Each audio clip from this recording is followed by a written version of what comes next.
So, good afternoon. My name is Patrick Johnson, and this is my informative speech. I'm joined by my mother, my neighbor and his wife, and my three friends from high school have all volunteered to come in and hear my speech for this morning about military tattoos in Europe. So, I'm going to go ahead and begin. Usually, when the words military tattoos are asked about, the response I get is, "Oh, is that just a regular military tattoo with whichever branch that you're going to, or are you actually getting a tattoo?" It's rather funny to see their face whenever I say you're wrong or neither, because they're dumbfounded. They don't know what a military tattoo is, and it's mainly a European thing. So, according to Cleveland International Tattoos, a military tattoo is a gathering of different countries and their bands, drill teams, dancers, etc., performing in one area in front of thousands of people.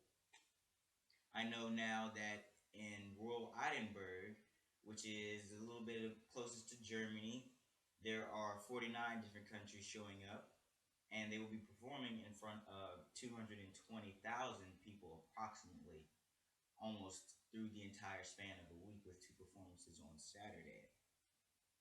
My experience with a tattoo was I had the opportunity to go to Switzerland, St. Gallen, Switzerland, and perform at the St. Gallen Military Tattoo, which is one of the biggest ones. It's not quite as big as Royal Edinburgh, but it's still a big one.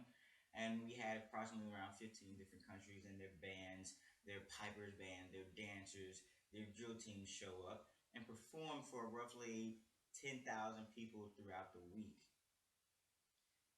The goal for today is to explain the history, some of the bands and the dancers, and a little bit about the drill team that attended this function. But first, let's go into a little bit of the origin, a little bit about military tattoos. They originated in the 17th century, and they were mainly used to alert guards that were on post outside of the castle that the castle gates were open. But once the castle gates were open and then they closed, that means nobody is allowed to come in unless they are a dignitary. And usually, if you were saw trying to get into the castle, you're probably going to get shot. And that's just how it was. When thinking of a military tattoo, I'm pretty sure dancing is not one thing that you think of whenever you hear military tattoo, especially the emphasis on the military part. While I was in St. Gallen, Switzerland, I had the opportunity to meet the Scottish Highland dancers, and they were present at the tattoo, and they attend many others.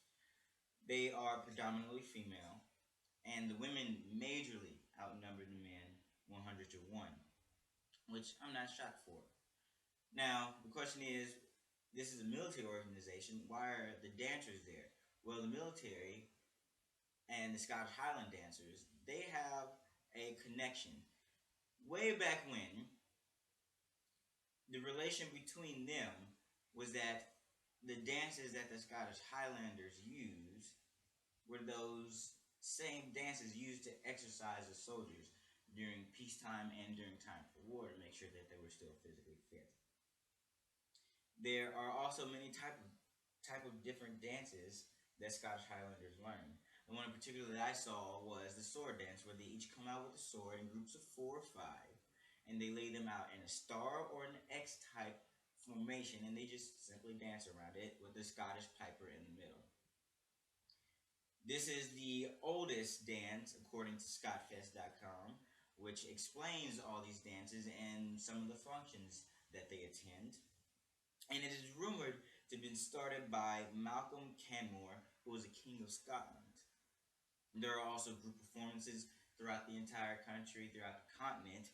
A few are Blue Bonnets, Scottish Lips, and the Highland Laddie.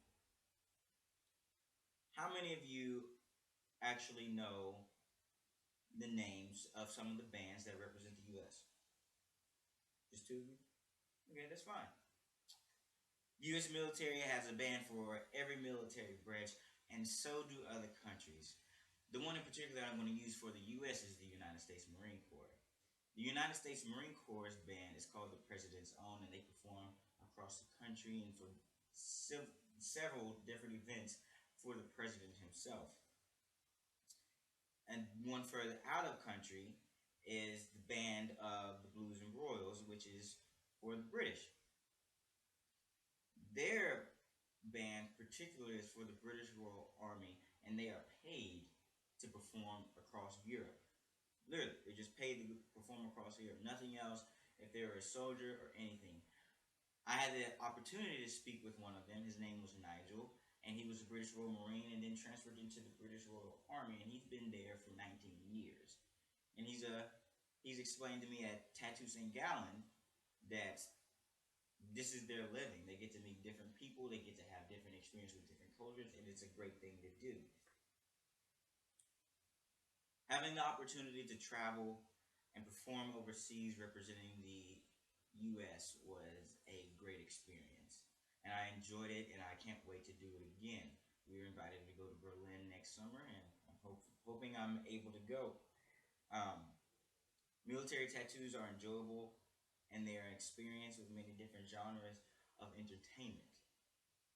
European military tattoos have been around for quite some time, and each country has something new to offer.